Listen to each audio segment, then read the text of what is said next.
оқушылар көңіл күйлері қалай? Сабаққа деген дайындықтарың жақсы ма? Жақсы, отыра қойыңдар. Жақсы балалар, бүгінгі біздің сабақ барысымыз топтық жұмыс түрінде өтеді.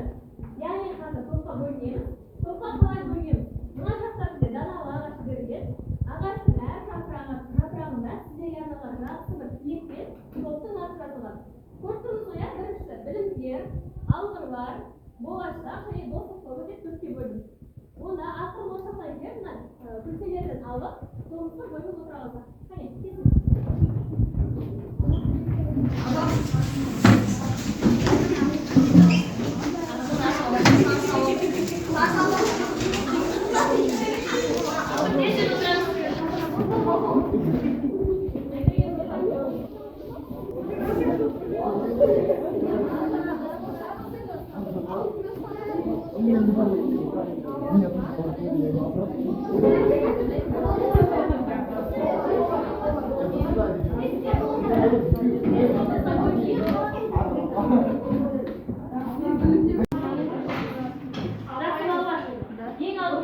Үй тапсырмасын қарауымыз керек, барыңыз орындадыңыз ба? Қай тапсырма берілді? Жақсы. 6-шы тапсырма кім өзінің үй жұмысын оқығысы келеді? Амина жақсы. Марал, кітапханаға соңғы рет қашан бардың? Бұл жерде бізде пунктуалдық қатені түзеу, иә? Иә. Бұл жерде қандай сөйлем болады біріншісі? Марал деген жерде қос нүкте қоямыз. Неліктен? Себебі бұл диалог түрінде жазылған. Бекем, қос нүкте. Кітапханаға деген жерде біз сұрақ белгісін қоямыз. Ол жерде лек белгісі қойылмайды. Себебі бұл сұрақ ретінде сұраусыздар. Есімде жоқ, отырппын. Марал. Осындай сізге таратылған сіздерді алау үшін. Тағы кім оқиды? Жұмыс отыр ғой.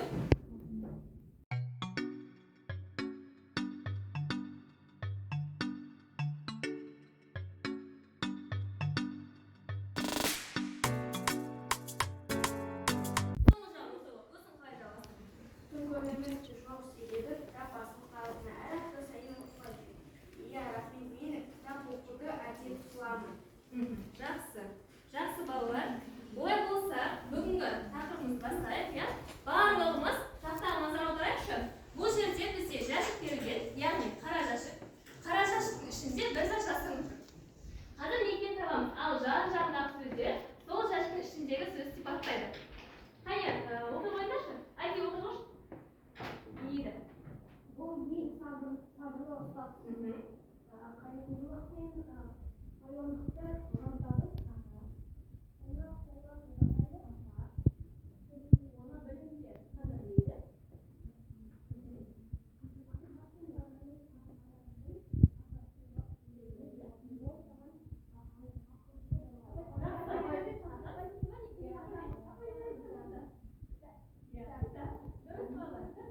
Демек бүгінгі біздің тақырыбымызда осы кітаптың айналасында болады. Түсінікті ғой? Демек тақырыбымыз ең үлкен, ең кіші, ең қымбат, ең ауыр кітаптар. Өте қысқа тақырып, иә? Бүгін осы кітаптар жайында берген боламыз.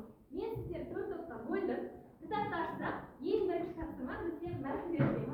Ал екіншіден ең ауыр кітаптар және қымбат, жеңіл кітаптар туралы мәтіндер берілген. Осы топ бойынша қазір бір-бірімізге түсіндіріп жұмысын жасаймыз.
Алтынай.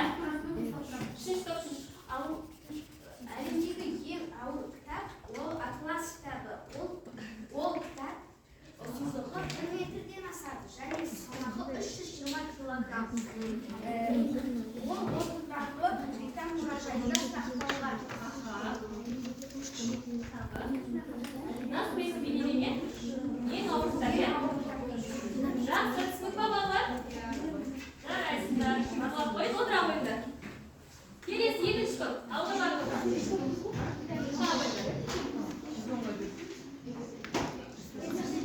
әлемдегі ең үлкен кітап туралы. Алтынай. Орта бойлы теңіз мүйізшелерінің жинағы. Қалыңдығы жарты метр көп қамбар. Ені 4 метр.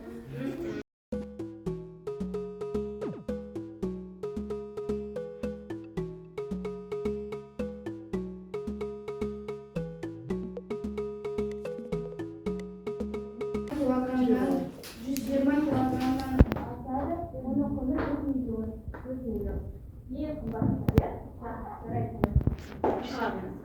Оны өзіңіз мадақтап отырсыздар, иә? Және балалар, сендерге арнап менің бір кітап туралы тағы бір қызық видеом бар. Барлығымыз қарайық. Сол бойынша алғашында адамдар тек ауызша ақпарат алмасып, кейіннен түрлі деңгейде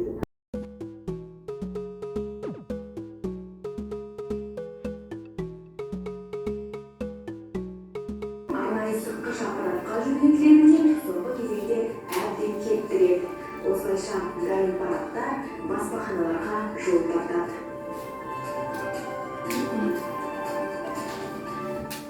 жақсы, кітаптың қалай шығатынын туралы түсіндік па? Ең алғашқы қағаз қай мемлекетте пайда болыпты? Қытайда, иә? Жақсы. Ал қағазда кітапты біз неден жасайтынбыз? Жақсы балалар. Сендерге бір сұрақ. Жалпы кітапты оқимыз ба? Кімге ұнайды кітап оқу? Шындарын айтыңдар. Қандай кітап оқу?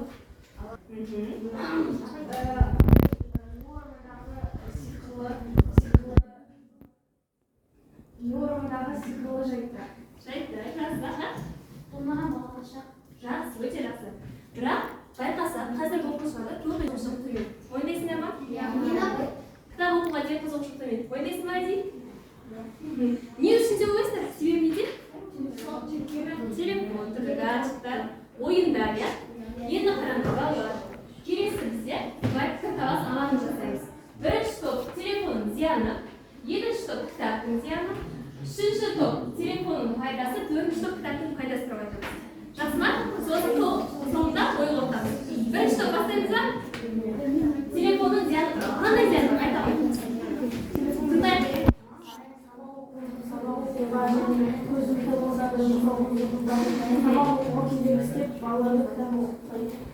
Денсаулыққа зиян. Тағы? Қандай зиян бар тағы? Есте сақтау қабілеті нашарлады ма? Нашарлады, иә? Ал жақсы, ал кітап көп оқудың қандай зияны бар екен? Кітап көп оқысаң, сенің басың ауырады және кітаптың зияндығына табиғат жатады. Біз бір тонна кітап жасау үшін көптеген ағаштарды шабу керекпіз. Соның кесірінен бізде ағаштар азая береді. Жақсы.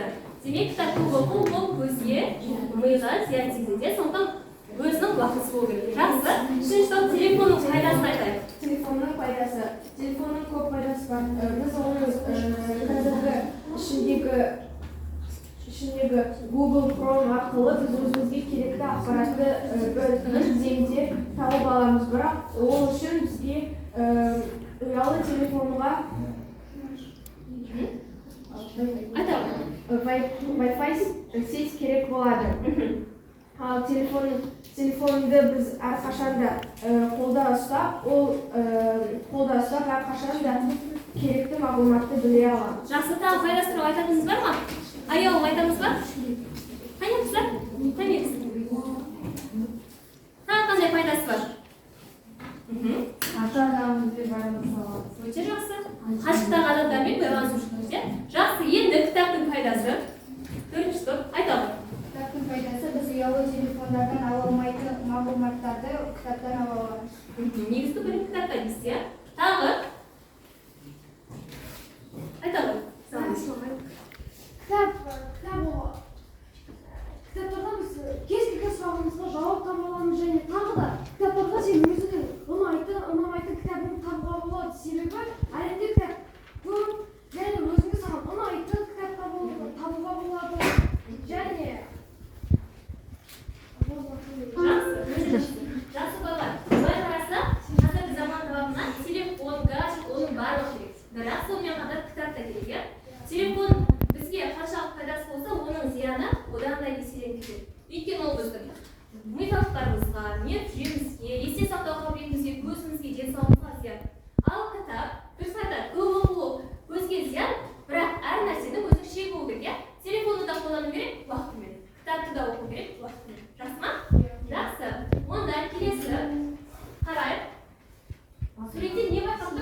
болған сөз қайсысы?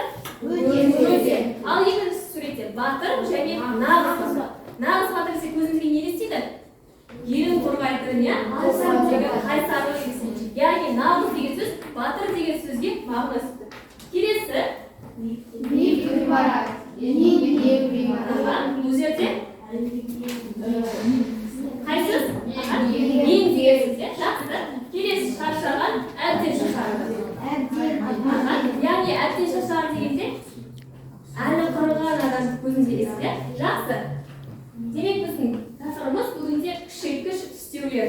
Яғни жаңа айтқанымыздай, қандай сөз жазып, мысал ретінде келтірдік. Жалпы күшейткіш істеулер заттың сандық қасиетін, қимыл іс-әрекеттің белгі сапасын, мөлшер көлемін күшейтіп, не солғындатып көрсету үшін қолданылады. Толыққан оқып қойшы. Қандай сөздер толықтырып кел? Мына сөздер тобы жатады. Ең, тым, өте, аса, орасан, нағыз, әбден, мүлдем, кілең, өлги, дәл, керемет, әрең, сәл, тіпті, нақ және тағы да басқа. Жақсы. Келесін. Заманбек оқисыз ба? Ахой, мен көзім көрмейді. Кім оқиды? Алина оқисыз ба? Мысалы? Мысалы, мүлдем, Білмейді. Кел болды ма? Жақында. білмейді, әбден, шаршаған, сәл, ауырады, керемет, Сөйледі. және тағы да басқа. Жақсы. Мүлдем білмейді. Мұндағы сөзсіз қайсысы? Мүлдем. Дұрыс. Әбден шаршаған. Әбден. Аха. Сәл ауырады. Керемет сөйлейді. Керемет. Өте жақсы балалар. Ендеше барлығымыз дәптерімізді қарайық. Жазуымыз тапсырмасы. Бүгінгі күнді жазамыз. Сәуірдің 11-і сынып жұмысы.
Жақсы, болғанымыз қолымызды тірейікші. Екі оқушы, үш оқушы, төрт оқушы. Жақсы. Екінші топтан болғандар бар ма? Онда дастаннан бастап оқиық көрсетеміз.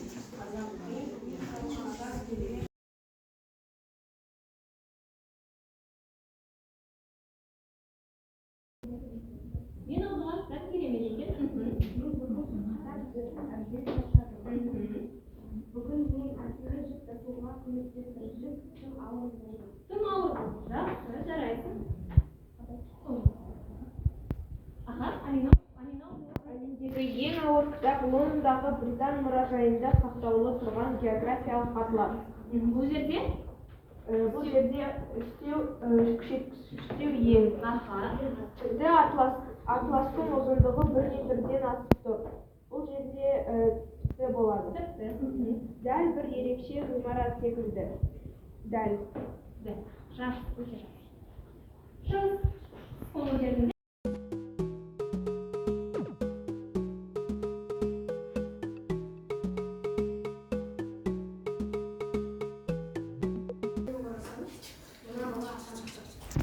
Мына бала нағыз жігіт. Орасан. Сізбен бе қай? Аха. Жақсы, жақсы. Тағы?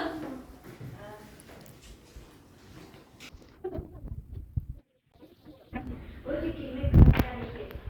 Өте, жақсы. Өте керемет. Екі сөзді алып келсін, сен? Ол кітаптарды оқып, әбден шаршап, әбден. Бетібек Шақпақбаевтың балаларға кітаптары тым көп екен. Тым көп екен. Балаларға арналған? Hanımlar sınıfı diye konuşmuş. Жарайсың. Апай, Тағы оқың.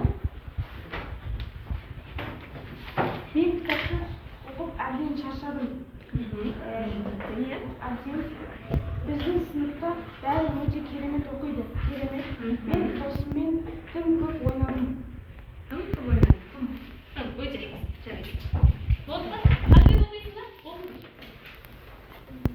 Нет, это видишь, здесь жанры, соларные те же там, где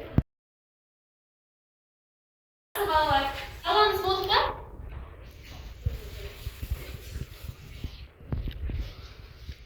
Ондай болса, қане, болды ма? Жақсы. Олай болса, келесі тапсырмаға көшейік. Мына жерде менің қолымда билеттер бар. Әр билетте бір сан жасырылған. Осы сендерге сандарды қарап беремін. Бинғода қай сан түскені, сол оқушы сұраққа жауап береді. Жақсы ма?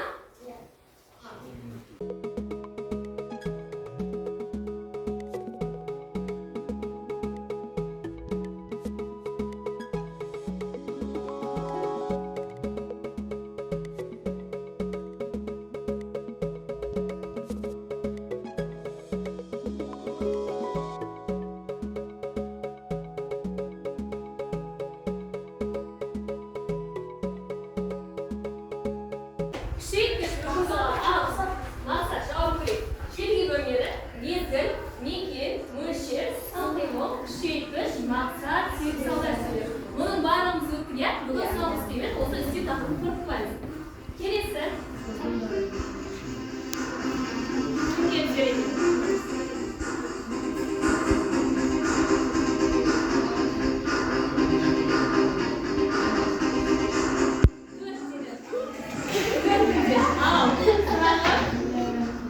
Таңертең, кешке, күндіз, ертең сөздер қайсысы ұйыштады? Мезгіл деді. Жауабын білейік. Мезгіл сөз. Дұрыс, жарайсың. Келесі.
Сабаққа келмегенде неден қорқалатын едіңіздер? Шыңғыс айтыңдар, бірінші болып өтеді. Күшейткіш піскенінен. Күшейткіште білмей бар еді. Тағы? бинго ойынынан. Бинго ойынынан, жақсы. Қызықтан. Қызықтан, қандай қызық? Бинго ойыны. Одан да тағымыз ойыны. Жақсы, тағы? Айдал. Ал дәріңіз. әлемдегі ең үлкен, ең ауыр, ең қымбат кітап жайлы. Білмейтін еді, иә? Жақсы, айдал. Топпен жұмыс. Жақсы, тағы? Шыңғыс. Кітап және телефонның зиянымен пайдалану. Болған ма?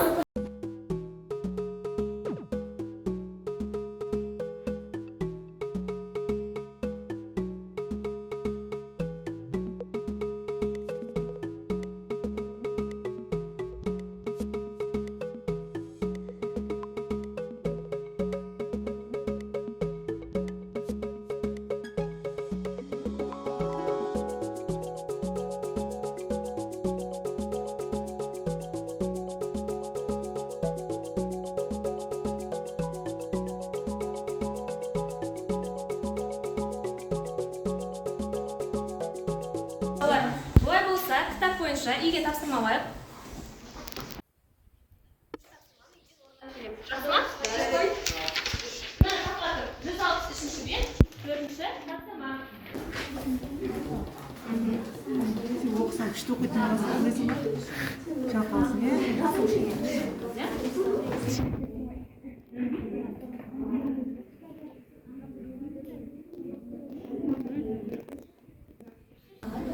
Жарайсыңдар, бөлітіндегі жолда барлығы орындаған екен. Жақсы балалар. Сіздер 3 минут қана уақыт қалды, иә? Бүгінгі сабақ ұнады ғой?